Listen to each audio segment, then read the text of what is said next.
Dylan the young blue dragon lived deep in the Rockstone Mountains of Scotland. Every day the playful young dragon woke up early in the morning and flew all around the mountains and valleys looking for something to do. When he was hungry, he would go home to his cave where Mummy Dragon would have hot soup ready for his dinner. Wash your wings and get ready for tea. I've made your favorite today, darling. Pea and toad soup, said Mummy Dragon. Dylan sighed. Thank you, Mum, he said sadly. Whatever is the matter, son? Every day you come back home happily for your tea, but today you look so sad, inquired Mummy Dragon. I'm lonely, Mum. I can't find anyone to play with. In all the lakes, mountains and valleys in Rockstone, there isn't a single dragon for me to play with, he grumbled. Well, how about this for an idea? Why don't you fly down to the village playground and see if the children there want to play with you? Dylan woke up bright and early the next day.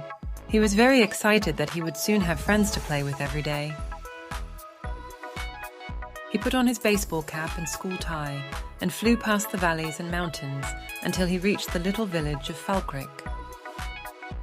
He glided down to a passerby to ask for directions to the children's playground.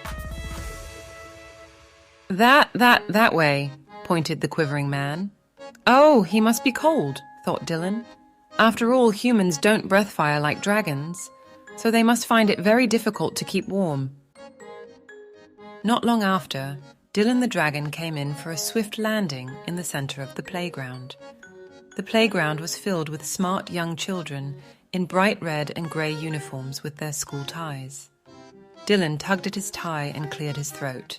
He felt very well dressed for the occasion. He was about to open his mouth to introduce himself when he suddenly heard, "Ah! Run! It's a dragon! He's going to burn us alive!" yelled one of the young boys. All the children ran frantically towards the exits and disappeared in no time. Dylan sighed sadly. All he wanted was some friends to play with, but clearly humans were very scared of dragons.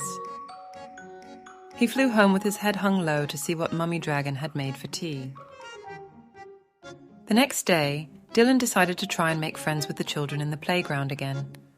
He tucked his white handkerchief in his left gill and scooped up a large branch lying on the floor. He made it into a white surrender flag.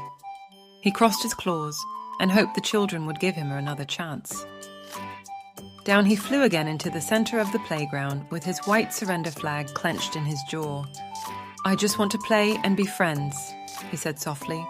"But how will you play with us?" shouted one of the girls. "You're too big for our swings and slides. You won't fit in our roundabout."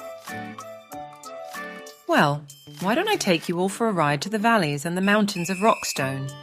"Yay!" squealed all the children at once. They climbed onto Dylan's back and off the children went on a very exciting flight. From that day, Dylan and the playground children were friends, and every day, Dylan, the dragon, would take the children on the best playground ride ever.